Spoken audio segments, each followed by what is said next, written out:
This is the day in the life of a male nurse in Canada. First of all, whenever you wake up, you gotta make your bed. So I make my bed. After I make my bed, I go straight to the washroom and brush my teeth and do my skincare routine. Then I just put on the clothes I have laid out from the night before. Then it's coffee time. Once I prepare my coffee and breakfast, I start my deep work session. Here I just take care of any extracurricular things I have to, such as YouTube, investments, research on topics I love, and even tedious things. On my night shifts, I usually do deep work sessions from 4 to 6 p.m. So I get about 2 cycles in. Here I get started with that nice bite of the muffin and then sip of coffee and then time to take care of business. Sometimes I get lucky and my fiance and Jasper join me too. So for breakfast today, I got a coffee with just milk in it. I got a grenade bar, which is a protein bar, and I also have a protein muffin. So I'm excited to take that first bite. Once cycle 1 is done, I usually run downstairs to grab my supper for the day, which is some chicken and Diet Coke today.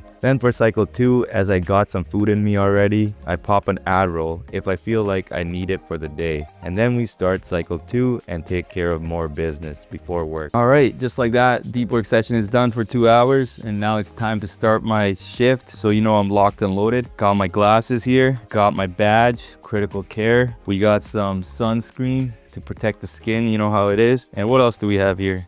We have my headphones for when I hit the gym, and calipers to read some telemetry. So locked in. Oh, let me see if I should have a pen too. See, I have a nice pen too. So we're gonna be using this all night, and we're locked in that sense. Let's see what else we got in my bag. My stethoscope is ready. Got my fanny pack in case I need it, with a lot of supplies and stuff like that.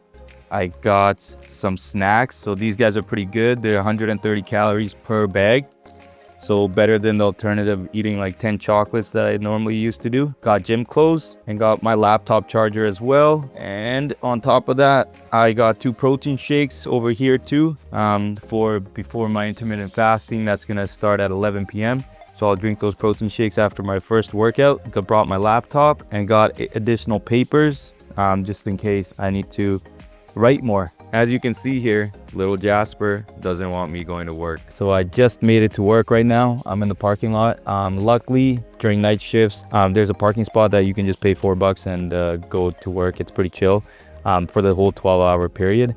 However, during the day shifts, I have to park like a kilometer away, and that's pretty nice too because I get fresh air in the morning, and I get to just wake up on the walk as well, so it's pretty cool. But yeah, I'm at the parking spot now. I usually do a 10-minute guided meditation session here. It doesn't matter if it's a weekend or whatever day it is. In the ICU, you can be thrown so much stuff where a patient can be in pre-code situation the whole shift. So you gotta go in with a very clear mind that's not overwhelmed and ready to just engage with anything that's thrown at you. That's one thing I learned in the ICU a lot, is like being able to be adaptable, and shit can go from 0 to 100 in like a split second. So yeah, it's a privilege to be there as well. But yeah, I work at the acute cardiac care unit. So it's basically we see individuals that have had cardiac arrests, heart attacks, STEMIs that led to like cardiogenic shocks, that are complex cases that require balloon pumps, Impella, TVPs that have been fighting with like deadly arrhythmias as well, that require like amnio drips, and some like, or even like cardioversion. So things of that sort is what we usually see in the unit that I work at. And then we also see a lot of intubated patients as well, especially like post like flash pulmonary edema from cardiovascular shock and all of that stuff. So you see everything, but it is specialized into the cardiac care. So a lot of heart failure individuals, lots of you have to really be careful with the ins and outs, and gotta literally calculate it to the ml. And then if patient's not able to void and isn't peeing, then you have to look at their kidney function, and sometimes you have to do continuous renal replacement therapy as well. So the learning is just so much, and it's great. The learning is unbelievable, and it's in real time too, and it gets so solidified in your mind because you're seeing it at a very heightened awareness, because you're very stressed at that moment. So you learn a lot. So yeah, that's how like my unit is. And usually in the morning, like right when I get there, it's usually report, and then I just like get everything set up and then go see the patient. I write my numbers down first because we're doing hourly checks on patients in terms of vitals. And then I go see the patient and then do all my safety checks and then do my head to toe properly. And then we go from there. So I'll keep you guys updated as I'm in there, and I'll see you in a bit. Now I will show you a glimpse of how much walking a nurse does in a 12-hour shift. So after I walk onto the unit, I usually go to the staff room, put my jacket on the hanger, and get locked and loaded for my shift with all my items that I need before I go in the unit, figure out which patient I have, and get report. So once I figure out which patient I have, I end up doing research on them, and then I receive report from the nurse that is about to leave. During this report, both of us go to the patient's room and do our safety check, which includes the double check of each of the medications the patient is running. Then after the report, I write down the patient's vitals as we do hourly vitals checks on our patients, and then I look at their rhythm on telemetry and then get locked and loaded to go into the room to do my full head-to-toe assessment. Since it was my first shift back, I did not know the patient I had today, so it took me a bit longer in the room as their blood pressure was also dropping, so I was titrating their norepinephrine to an appropriate level to sustain the goal for their blood pressure, which was a MAP of 65 above. So here I also put my alarms on in case anything changes in the patient's condition, from their heart rate, rhythm, blood pressure, oxygen, and even their temperature. And this all took me from 7:30 p.m. all the way to 9:15 p.m. Then about 10 minutes of charting to get chart everything I just did.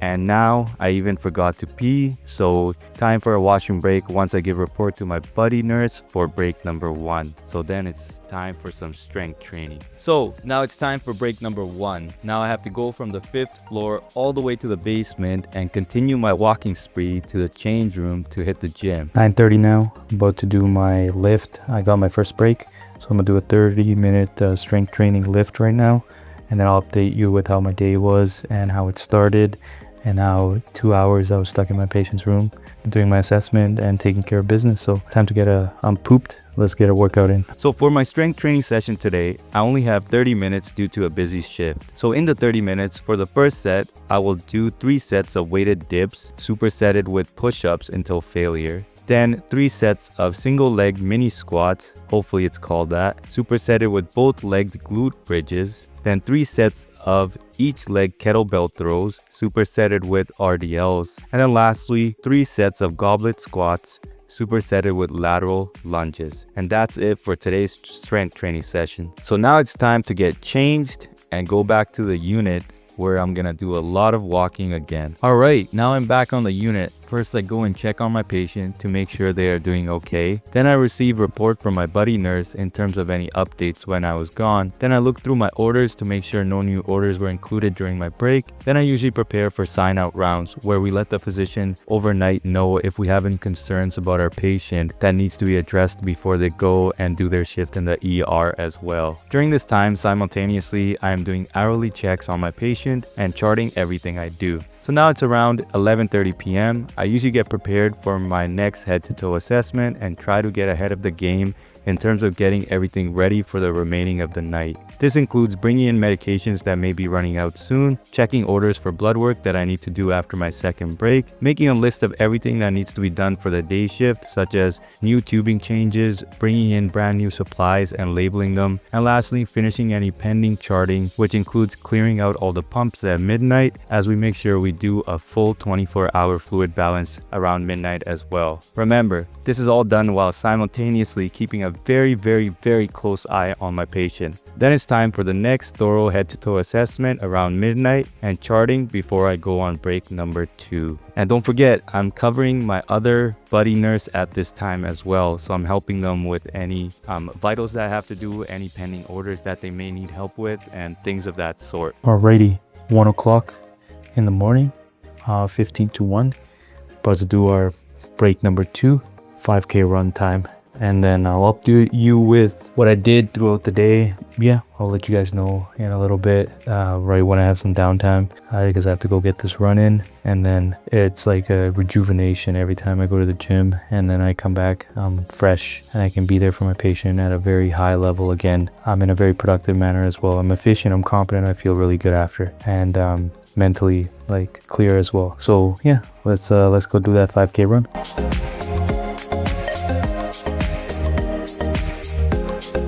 Alrighty, now it's time for the 5K run. The best part about having a gym in the basement of the hospital is that I can hear all the announcements overboard, and that way I don't have to stress about not being there for my team and my patient in case they need me and there's a code blue or something else. So this is my 5K run. It's just me and my thoughts. I have my headphones on, but nothing is playing. I'm just going on autopilot mode here and waiting for those endorphins to hit and get some mental clarity.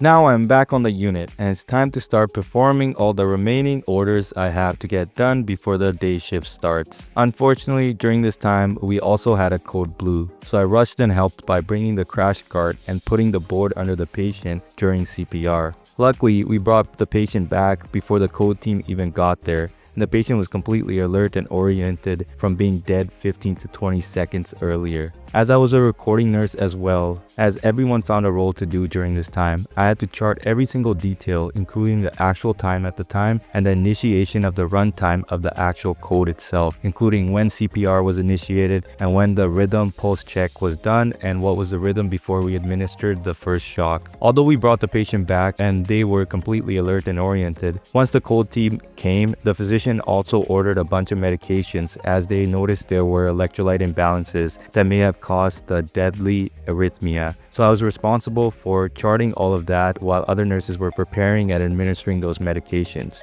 And this including charting of the vital signs on every 2-minute cycle as well. So once all this was done, I got everyone to sign their name on their jobs that they did, and it was finally time for me to go check up on my patient again to make sure they are okay. And then I finally got time to go and pee and get some more water. Now, after the code blue, I got all my things done, like collecting blood work and sending it to the lab, doing the tubing and medication changes and supply changes for the morning shift, and then doing another head-to-toe assessment and more charting at around 4 o'clock. And then finally, time for break number 3. I am pooped, so I'm going to grab some nice warm blankets now and then go to the graveyard downstairs where everyone sleeps and get a quick power nap in. So once the nap was done and I went and got back to my unit, I had to finish up remaining charting and see if I missed anything like new orders after the morning blood work I had sent. And I noticed that my patient needed magnesium and potassium replaced. So I got that done ASAP for the day shift and then finished all my charting, and then it was time to report off and finally head home. So once I reported off, I got back to the staff room,